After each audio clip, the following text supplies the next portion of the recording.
estamos nuevamente, muchas gracias. ¿Cómo te va, Fernando? ¿Qué tal, Mario? ¿Todo bien? Todo bien. Bueno, tratando de hacer una recopilación de toda esta historia, que yo creo que vos fuiste dentro de tu familia uno de los que más trabajó para llevarla adelante, ¿no? O sea, no todos son iguales dentro de una familia. Tu abuela hizo lo que pudo, tu mamá también. Así y bueno, salió un nieto que dijo, vamos a pelear por esto. Y lo seguís instalando el tema y despacito va avanzando y despacito va avanzando y todavía falta. Pero yo le decía a nuestra audiencia recién que hay chicos que tienen 30 años que no tienen idea de lo que le estamos hablando y algunos que tienen 40 que tampoco tienen idea de lo que le estamos hablando. ¿Por qué? Y porque es historia y si no lo leyeron no saben de qué le hablamos. Y lo que no saben seguramente es que todavía eso está sin esclarecerse en su totalidad. Sí hay parte esclarecida y hay parte que falta esclarecer. Así es, lo peor que hay chicos que hoy tienen 30 y 40 años que no saben por qué se habla de todas estas cosas. Eso es lo que no importa que tal vez no sepan qué pasó con Ragone, pero ¿para qué sirve la memoria? Eso es lo que hay que trabajar fundamentalmente. Sí, pero tal vez yo creo que hay que trabajar en otro tema, y creo que vos también lo estás haciendo eso, es en decirle a nuestros chicos que en esa época un hombre que era un médico, nada más ni nada menos que un médico del pueblo, podía llegar a ser gobernador de la provincia.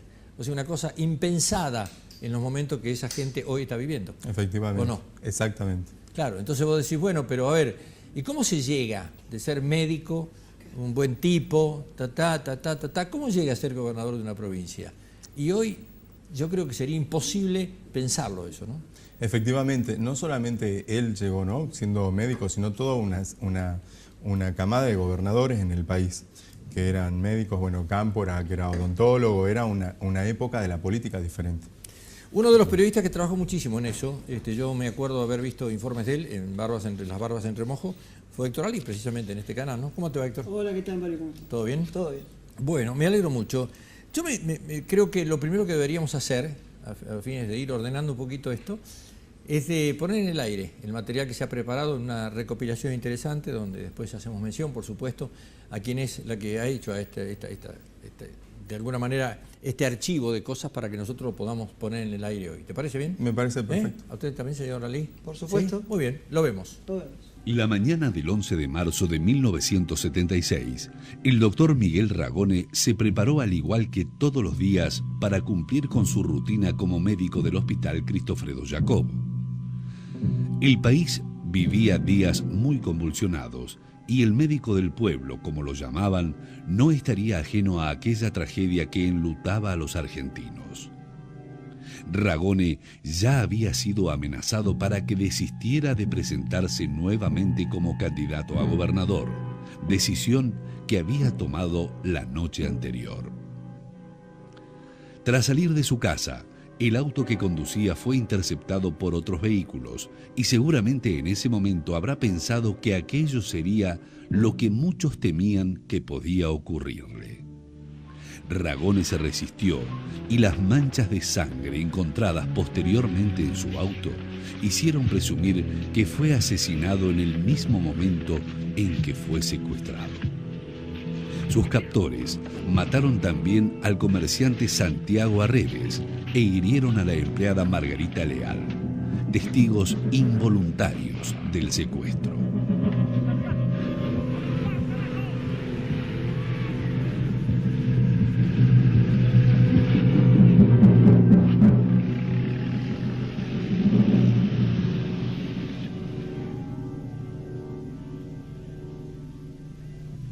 Por teléfono.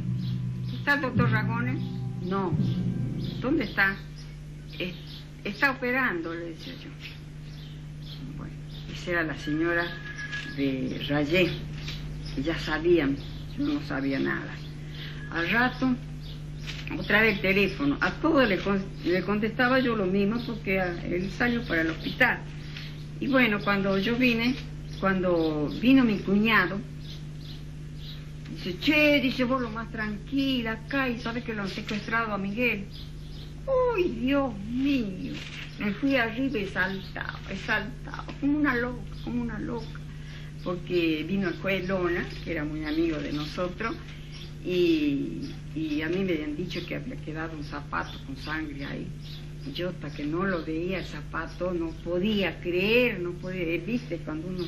Bueno, la cuestión es que lo han traído el zapato y me mostró el zapato con una mancha gruesa de sangre. Ay, ahí ya me perdí.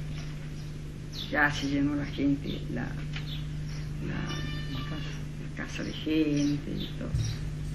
Como una rara paradoja del destino, ese día se cumplían 3 años de la aplastante victoria que había obtenido en 1973, con el 57% de los votos. Su alianza con sectores de izquierda y el tinte popular y humanista que le imprimió a su gobierno le costaron ganarse enemigos dentro y fuera de su partido, que lo hostigaron permanentemente a lo largo de su corto mandato.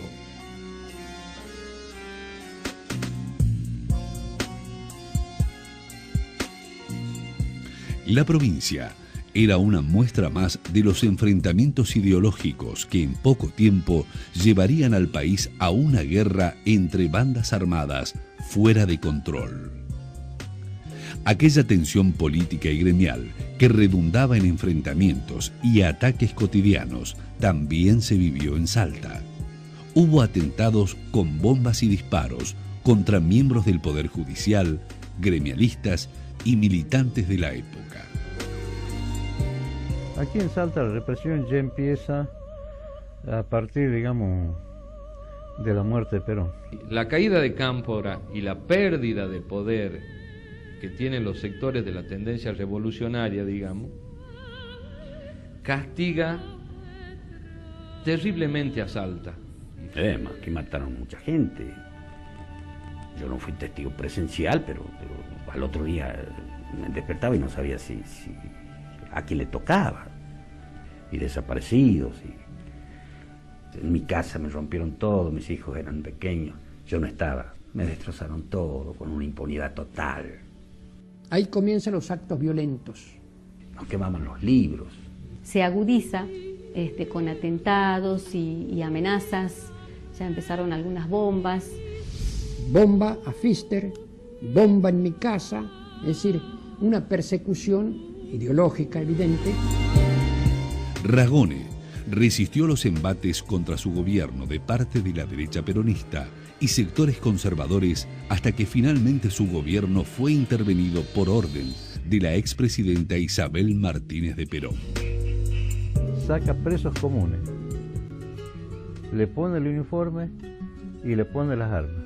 Cacho Fortuny estaba normalmente con Miguel Ragone, interviene con un grupo de gente y personalmente se paró en la escalera y dirigió y en cierta forma manejó la situación. Algunos salen por ahí, por la puerta, y otros escapan por el techo de la Casa de Gobierno, por el miedo que tenían en ese momento. Afuera habían más de 3.000 personas. Convencieron a Miguel Ragone de sacar a través de la intervención de la policía por los techos a los manifestantes. Yo les voy a garantizar a la salida, a ustedes, pero no va a tener que ser por la salida, por la puerta de adelante, porque los van a matar. Para que no fueran linchados por la gente, los simpatizantes de Ragone, que ya se habían acercado, enterados de esto, a la Plaza 9 de Julio. Después fue retomada por, digamos, la gente de Ragone, que después lo fue a esperar al aeropuerto, y sí, eso me acuerdo, que el avión tuvo que parar en esa época al principio de la pista, porque fue invadida por la cantidad de gente que había ido a esperarlo al gobernador al aeropuerto, ¿no? Ragone fue secuestrado pocos días antes del golpe militar del 24 de marzo de 1976, transformándose en el único gobernador desaparecido de la Argentina. Su cuerpo jamás apareció. Se presume que podría haber sido arrojado a las aguas del dique Cabra Corral.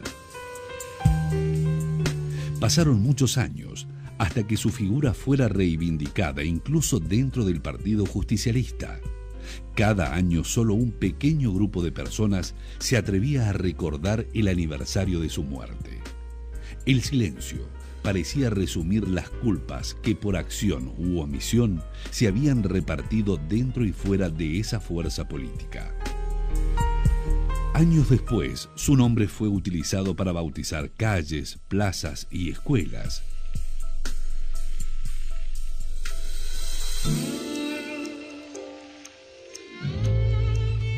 el fallecido expresidente Néstor Kirchner propuso erigir un museo en su memoria en su casa de Pasaje Puló, pero la iniciativa aún no pudo plasmarse por cuestiones burocráticas y económicas.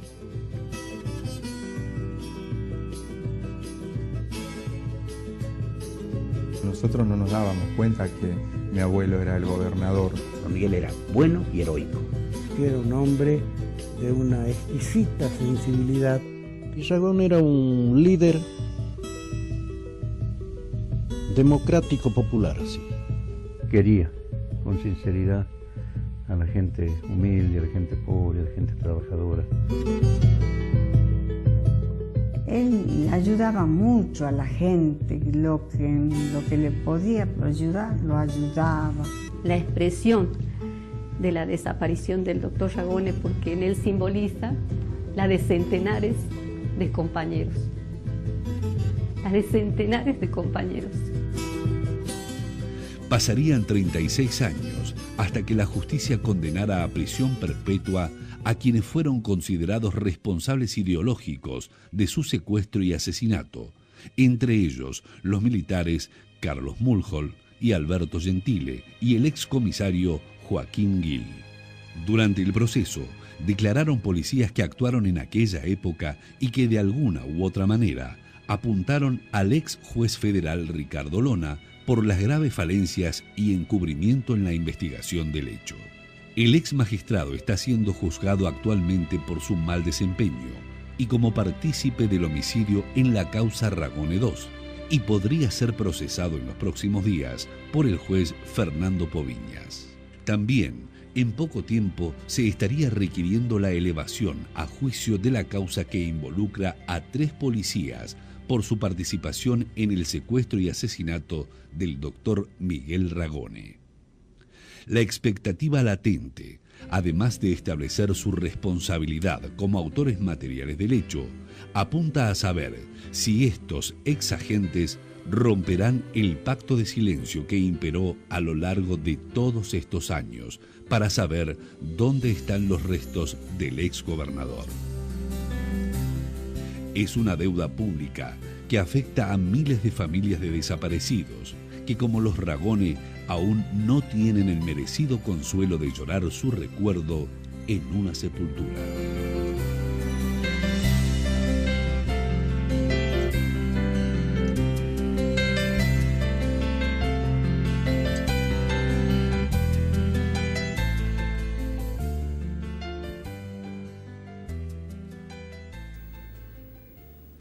¿Qué te trae esto? Bueno, la verdad que estoy acostumbrado a disimular el sentimiento detrás de todo esto, ¿no? Porque si no, uno no puede hablar y no puede trabajar y no puede hacer nada. Pero es hermoso, realmente un material muy lindo con todo lo que ya había, ¿no? Me impresionó de vuelta volver a ver el abrazo de Kirchner con mi abuela, ¿no? Néstor, que ya no está, y mi abuela que casi se muere, que está muy viejita, cómo la gente se va yendo, y esto es la verdad, digamos, más contundente, que queda muy poquito tiempo, y yo espero que en ese poquito tiempo que quede, por lo menos terminar lo último que nosotros nos proponíamos como familiares, que era que ese amigo de Miguel Ragone, ese juez tan poderoso que lo traicionó no solamente a Miguel Ragone, sino a todo un proyecto político del que él llegó, de alguna manera prácticamente, sea justiciado por la misma justicia que él transformó en una justicia genocida, porque por eso no tuvimos justicia. Y también que quede muy clara la voluntad política actual de poder ajusticiarlo, porque digo, lo que hay que entender detrás de este genocidio de mi abuelo y de 200 personas acá en Salta, es que este juez era el poder detrás del poder. El poder que no cambiaba era el poder del juez Lona. Cambiaron gobernadores, gobernadores democráticos, varios, que tuvieron que echar mano a ese poder del juez Lona para poder construir su propio poder. Hasta que llegó Néstor, hasta que llegó Juan Manuel Urtubey. Pero tampoco llegaron porque sí nomás, llegaron porque hubo una sociedad que lo sostiene. Está ¿no? bien. Ahora, adjudicarle todo el poder a Lona solamente, por allí es un poco quedarse corto, ¿no? porque Lona a su vez tendría voluntades que lo apoyaban y que lo protegían. O sea, él fue Mario, uno de los hombres... y actualmente Sí. las tiene. A ver, yo por casualidad pudimos encontrarnos y tener un pequeño diálogo de 3 minutos cuando fue citado, en el que por primera vez después de 38 años se le pudo imputar la causa. Imputar significa que después de eso comienza todo un proceso real de la justicia a la que él no había podido ser sometido en 38 años. Fíjese qué importante. Cuando el juez o ex juez caminaba por el pasillo, que a nosotros nos sacaron porque pensaron que él iba a entrar por algún lugar, y nosotros muy respetuosamente con mi madre nos pusimos en un pasillo y por donde él pasó. Yo saludé a su abogado y a él no lo saludé por respeto, porque tal vez para no incomodarlo. Y él me increpó y me preguntó si yo era Ragone, le dije que sí, pero con muchísimo respeto realmente, y me trató de ignorante.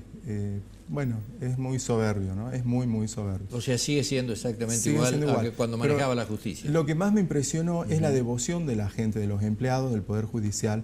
Ahí yo entendí en qué ciudad vivimos y por qué es tan importante que se haga justicia sobre la persona del juez Lona. Porque la gente del Juzgado Federal actualmente cree que él es inocente. Bueno, pero también creo que deberías hacer una lectura, que algunos en algún momento la hemos hecho, ¿no? De quiénes son los jueces que se excusaron de actuar en la causa por amistad manifiesta y quiénes por enemistad manifiesta. O sea, pero en definitiva, jueces con jueces se fueron apartando de la causa permanentemente. Pero no solamente eso, jueces, pero también 38 abogados, que yo tengo los nombres y apellidos, que no podíamos encontrar un juez allá por 2006-2007, cuando empezamos toda esta lucha. No podían encontrar un abogado ustedes. Un abogado que pudiera ser juez, sí. ¿no? Porque los jueces se habían inhibido todos. 38 personas del medio de la justicia de Salta nos dieron vuelta la cara en ese momento. Yo sé quién es quién. Hoy todos aplauden, hoy todos Ragone es una gran persona, pero yo no me voy a olvidar nunca de esa soledad en la que vivimos. Como tampoco me voy a olvidar nunca de cómo, digamos, tuvimos que recurrir afuera para que aparezcan fiscales externos para poder hacer esta justicia. Y hoy un juez que es de otra generación, por eso se lo puede imputar. Realmente la justicia federal genocida, creo que nos debemos que sea una justicia a la altura de los acontecimientos, ¿no? Vos días pasados manifestabas en una nota que yo te hacía en la radio la complicidad con el silencio, que en Salta no sabía prácticamente quién era este señor Lona, por la complicidad del diario El Tribuno, ¿no? Bueno, la complicidad del Tribuno fue manifiesta, digamos, en el estudio, digamos, que hace esto, yo no lo digo yo, lo dicen gente que estudió, gentes académicas. Primero lo apoyaron. Y cuando se dieron cuenta, a mi abuelo sirvió, digamos, en el esquema para que llegue a la gobernación, y luego cuando se dieron cuenta cómo iba a ser el reparto de la torta, inmediatamente empezaron a trabajar para marcarlo como enemigo, que es lo que produjo también que después pudieran matarlo. También, bueno, los medios de prensa tienen mucho poder, ¿no? Y hablando un poco de eso, también me queda muy claro a mí quién es quién dentro del Partido Justicialista hoy. Yo hace 8 o 9 años que vengo aprendiendo, digamos, que el partido me abrió las puertas. No voy a analizar por qué, digamos. El hecho es que yo puedo transitar por el partido, me siento parte del partido, pero también me va quedando claro quién es quién para Miguel Ragone, quién reivindica a Miguel Ragone, quién hace un uso terrible de Miguel Ragone. Y creo que la única manera de confrontar es trabajar todos los días como nosotros venimos trabajando. La mención dentro de todo el esquema y tu agradecimiento hacia la figura de Kirchner, lamentablemente todavía no se pudo concretar, porque cuando vino Kirchner y le dio el abrazo a tu abuela, también se habló del museo. O sea, vos estuviste ahí, creo, en ese momento, cuando se hablaba del museo, que se iba a poner el Museo Ragone, ¿no? Claro, la visita del expresidente en ese momento la cubrimos todos los que estábamos acá por los distintos medios locales, nacionales, y fue uno de los principales anuncios que hizo, ¿no? No sé si fue porque le surgió en ese momento, porque venía como proyecto, Pero bueno, desde ese momento es que comenzó a menearse la idea de ver quién se hacía cargo, cómo se repartían las cargas del contenido, de la compra de la casa. O sea, hay muchos elementos que van más allá de la voluntad de hacerlo. En este momento tiene una aprobación en la Cámara de Diputados, falta que se lo trate en el Senado. Hay una imputación del costo importante que todavía creo que no está muy aclarada. Eso lo tuvimos el año pasado conversando en la radio. No estaba muy claro los montos y demás porque estaba esta cuestión del valor inmobiliario y del valor fiscal, en fin. Que hoy me imagino que habrá cambiado también, ¿no? La verdad. Ahora, a todo esto hubo un compromiso público del gobernador de la provincia con respecto al museo. Y hay un impedimento que es real, que tiene el gobernador o el gobierno de la provincia de poder comprar el inmueble fuera de lo que fijan los costos que le da el propio inmueble para las compras. Entonces el gobernador, en ese momento, según él mismo lo manifestó, mandó un proyecto a la legislatura para que la legislatura le apruebe la diferencia de costo entre lo que dice el valor inmobiliario y lo que vale realmente la propiedad. Eso fue aprobado en la Cámara de Diputados y está detenido en la Cámara de Senadores. Así es el tema, ¿no? Efectivamente. Bueno, yo espero que ahora, en los próximos meses, el Senado realmente avance con eso y se pueda avanzar. Lo cual es la mitad de la gestión, porque la otra hay que hacerla en Nación, porque sobre ese inmueble está hecho un proyecto en el cual el gobierno de la provincia puso el dinero para hacer ese proyecto ya definitivo, para transformar la escala de vivienda que tiene esa casa en una escala que pueda ser un museo, ¿no? Fernando, ¿cuántos años tenés vos? 45. 45, quiere decir que vos tenías 7 años. 7, 8 años. ¿Te lo acordás a él o no? Sí, muchísimo. ¿Sí? Sí, ¿Jugabas mucho con él? No solamente jugaba, era prácticamente como mi papá, porque mi papá era muy joven, estaba haciendo sus primeros pasos en la economía y mi abuelo pasaba la mayor parte del tiempo conmigo. Sí, me acuerdo mucho de él. Gracias, Héctor. No, por favor. Fernando, ha sido un placer. Por favor. Esperemos que nos podamos juntar el año que viene y decir que el tema está resuelto, que los que lo han matado y los que han ocultado la verdad durante tantos años también puede estar entre rejas y que el museo puede estar en marcha. Y también el cuerpo, porque hoy sabemos que podemos dar con el cuerpo. Gracias. Nos encontramos en un minuto, nada más con el vicegobernador de la provincia, el señor Andrés Soto. Ya volvemos.